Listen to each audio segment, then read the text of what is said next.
like you see it now. I mean, you open the newspaper and there you have it.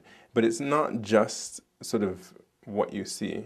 It's the way that what you see is written about, right? Because you read any newspaper in Western society, right?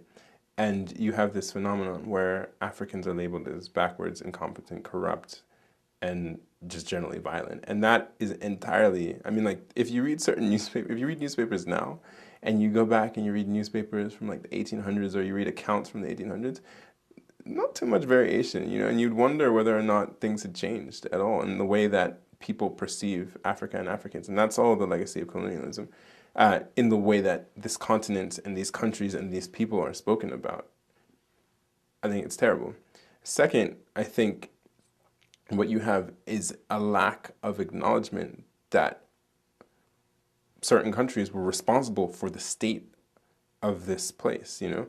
I think one has to be very careful when talking about it, because the images that we see of Africa are so ingrained in our minds are of this place that is terrible, like hell on earth.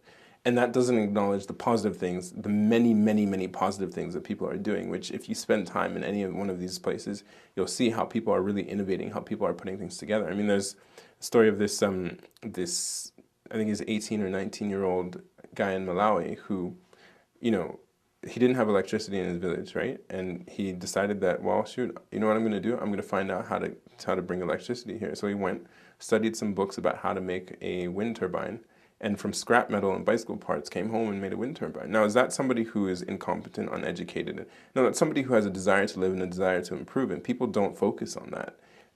I think that's a problem. I think also people don't realize, you know, to go back to the other point that I was making, just how much of an impact that the interaction with Europe, the interaction with has had on Africa and the different populations, different peoples. I mean, you know, you look at coming to society, extracting all you can, destroying the fabrics that existed before, the social fabrics that existed before, and just basically taking what you can take, getting what you can get.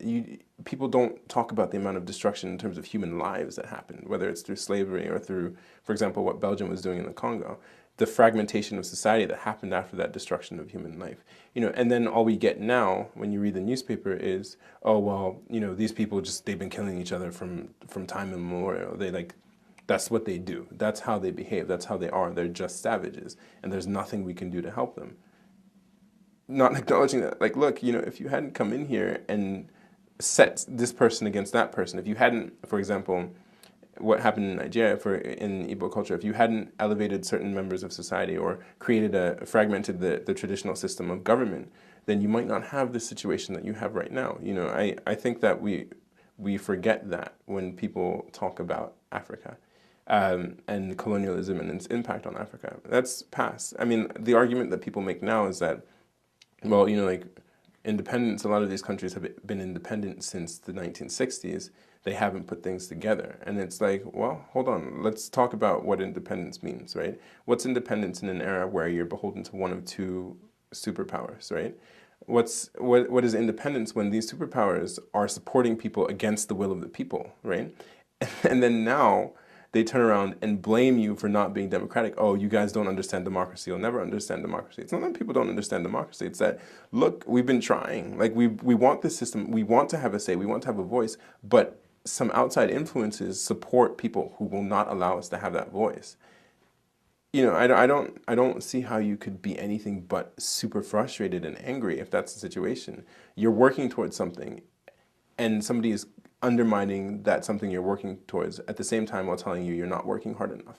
You're like, I don't know what to do. I really don't know what to do.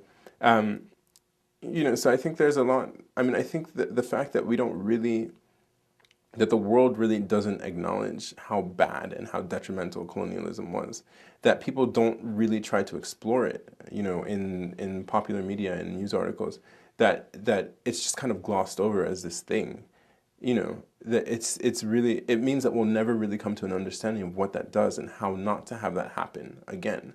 You know, it will mean that people will accept that that's the way that it goes, when it really doesn't have to be that way, you know.